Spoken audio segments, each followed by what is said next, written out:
Christopher Nixon Cox.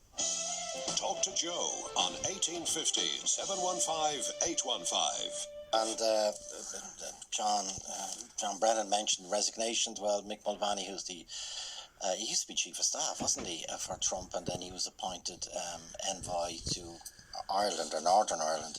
He's resigned as well among a group. But CNN are saying some people, Mulvaney is saying some of the high-ranking officials in the White House are staying because they're worried Trump might appoint someone worse within the next 14 days.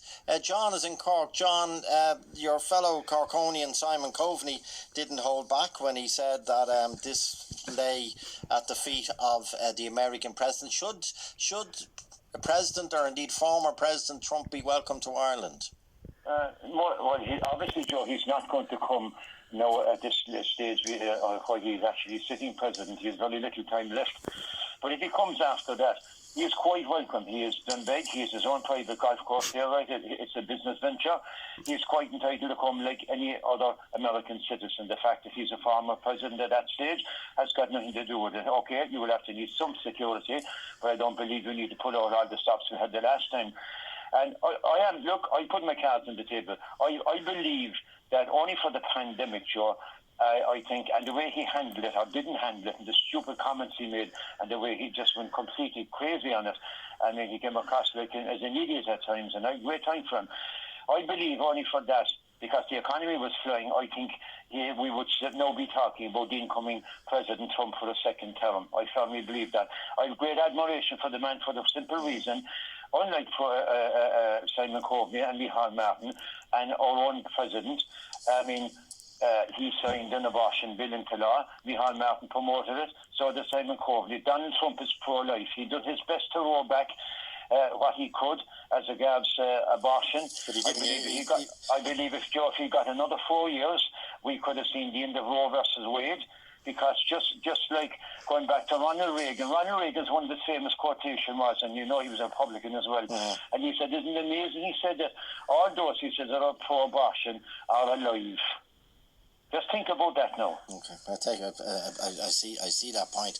But you think he should be welcome here, for the office that he held? If Donald Trump knocked at my door and standing behind him, I live right can be Micheál Martin, I'd say, come in, and then Mr. President Trump, come into my house and I'll give you a drink and a cup of tea. But I would leave the other two standing. I have no time for those people. Okay, just on pro-life, what do you think of the death penalty?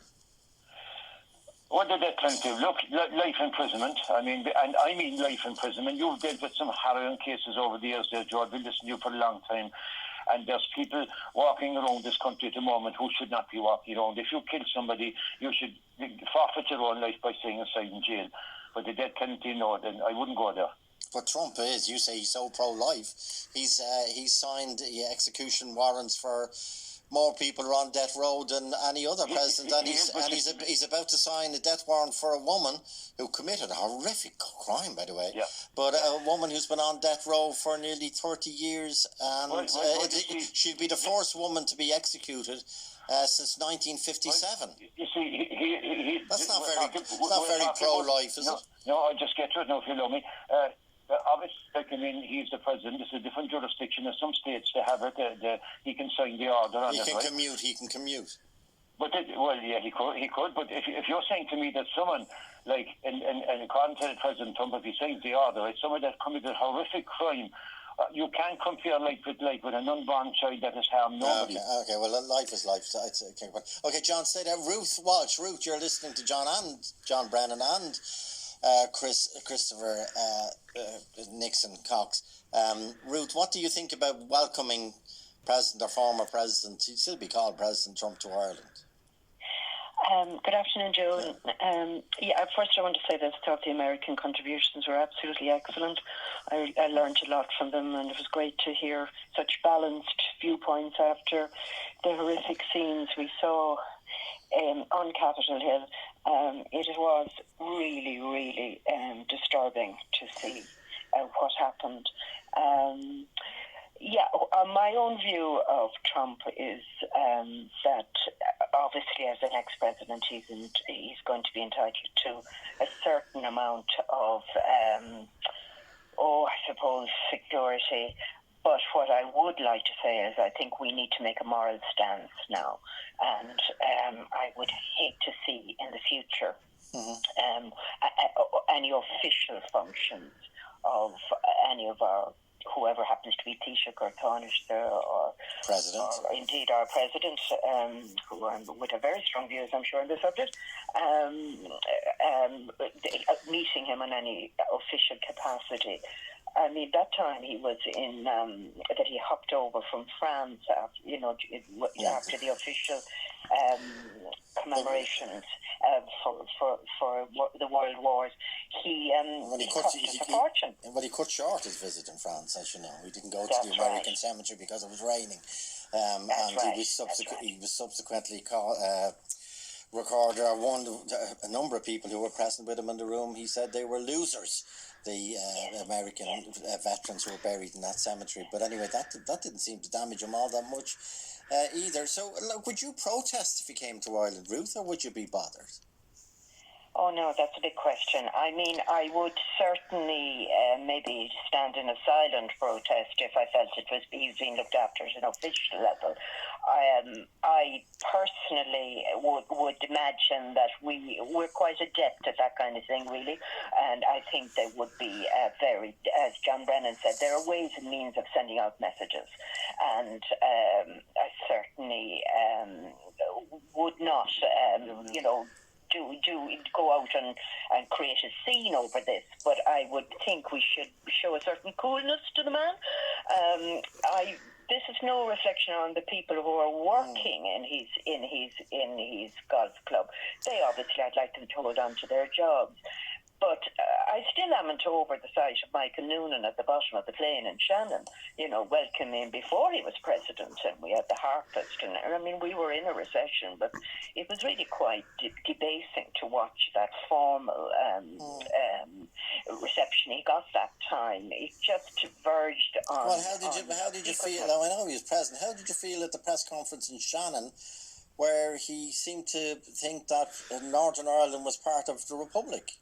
When he was having that tete-a-tete, obviously, in fact, I looked uncomfortable, the Taoiseach, where he was having that open discussion, Mariav in Canada, with the press there, and he seemed to get confused about where he was in the geography and politics, and he didn't, apparently in previous revelations in one of the 200 or 300 books that's been written about him, he didn't know that Britain had nuclear weapons. Well, this is a man who, great old Irish expression, he's willfully ignorant, He takes pride in not knowing in depth about anything. And he has made almost a virtue of it. And that is been very uncomfortable to watch. Now, I know it's a very fine balance. You don't want to lose people by being highly intellectual either. You have to have the common touch and to be able to talk about everyday things. But it's blatantly obvious that he has never applied himself with any seriousness to anything.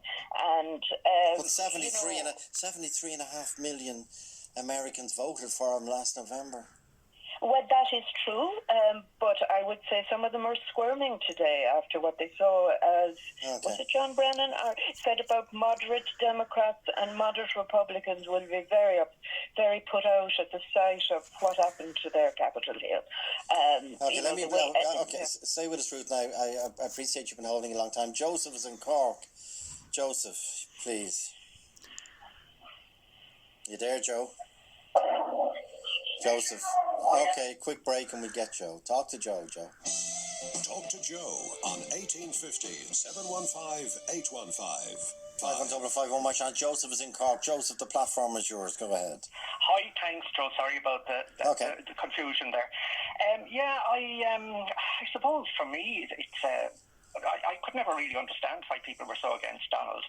I mean, he wanted to do for American people what anybody would: bring back the industries from abroad, make them pay, effectively reverse much of what Reaganomics was. He didn't start a war. He believed in God, and 74 million people voted for him. And like you do remember all that stuff about the Russians and how they had influenced and they got him elected. And I suppose well, I don't know whether that was true or not, but now he says that his election has been stolen from him, and an awful lot of people seem to agree with it, you know. Well, do you agree with it?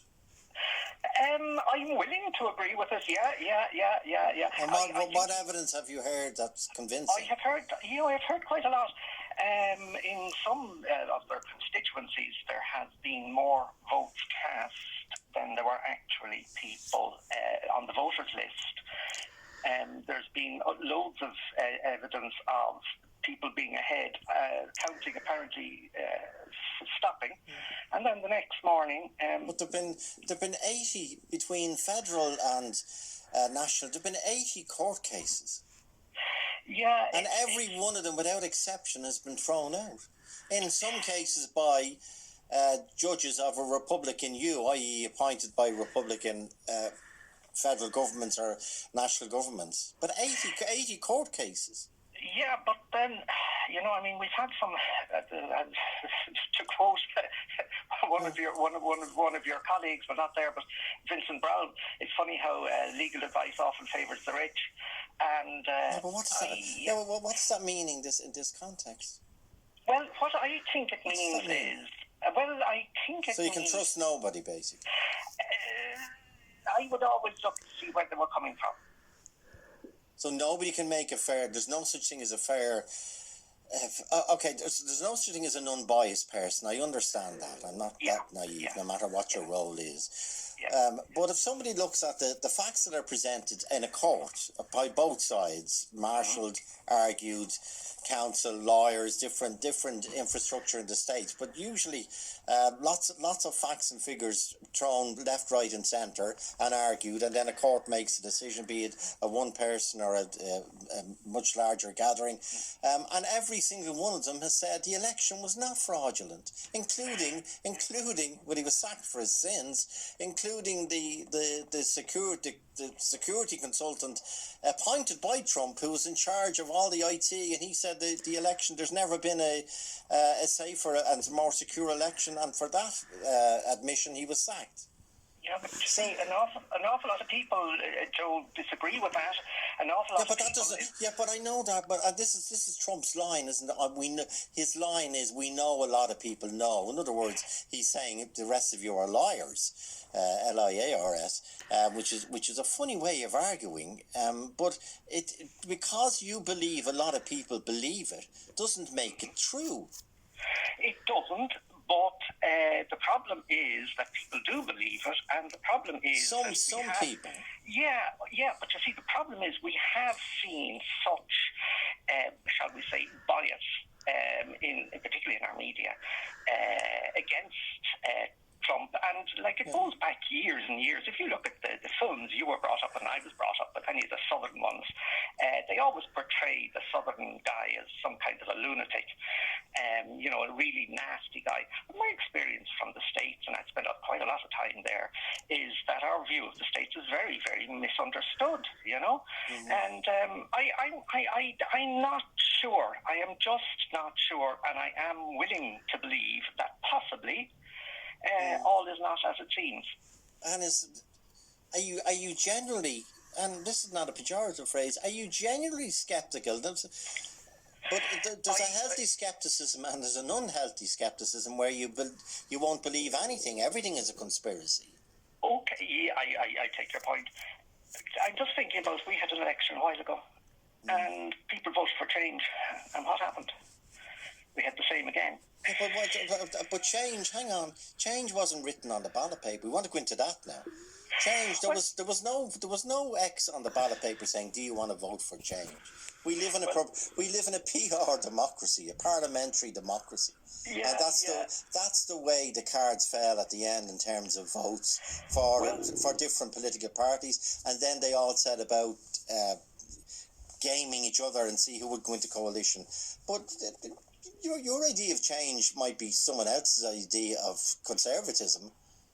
It probably would, but I suppose you mentioned conspiracy, and you have too short a program here to debate all of this kind of stuff, but it is amazing how our media tend to all talk from one voice. our politicians tend to talk from one voice and tend only to present the facts which should suit their case. And this is what worries me with regard. Certainly, I have plenty of anecdotal evidence that there was a lot of skullduggery went on in the United States. I can't prove it in the court of law. I don't have the time and I don't have the knowledge.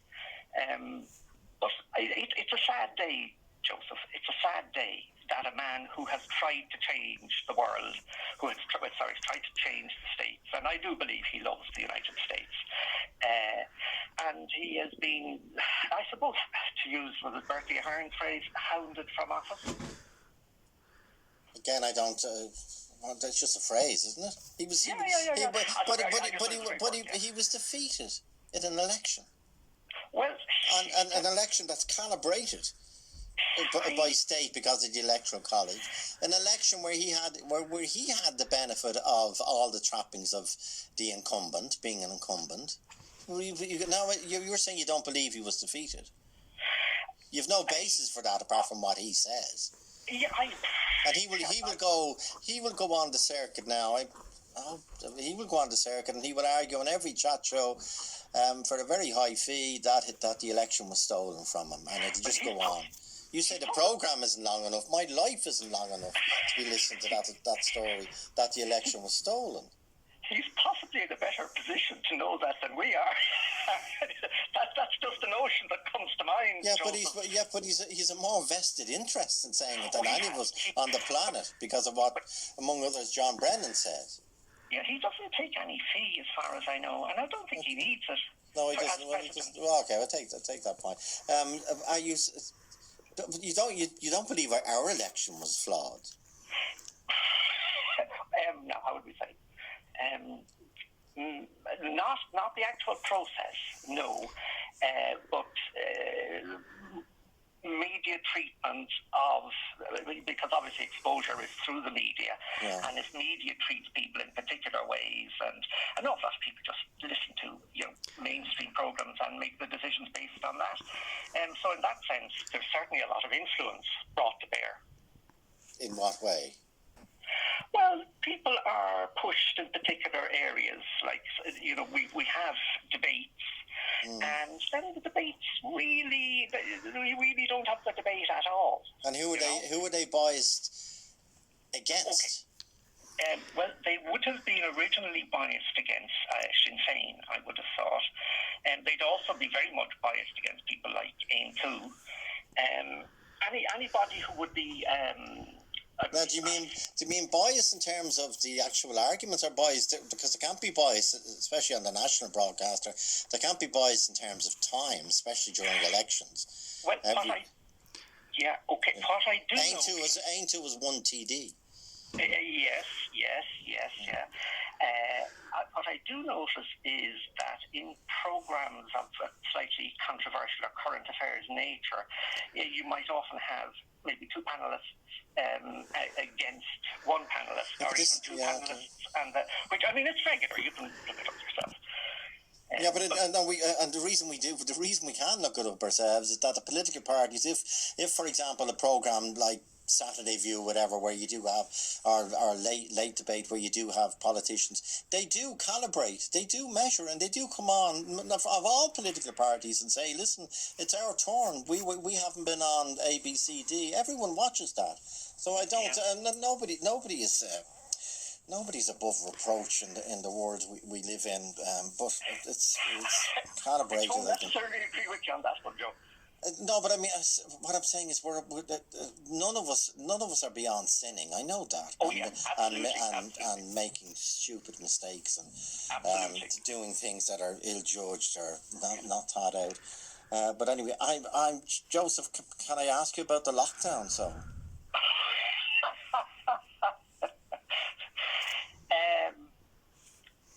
I would see. Again, the discussion isn't being had. Do you want to put? Are you gone? Are you there? No. Sorry. Joseph, what I'm asking you to do now, please, is stay there, and we let the discussion be had after this break. Talk to Joe on 1850 715 815.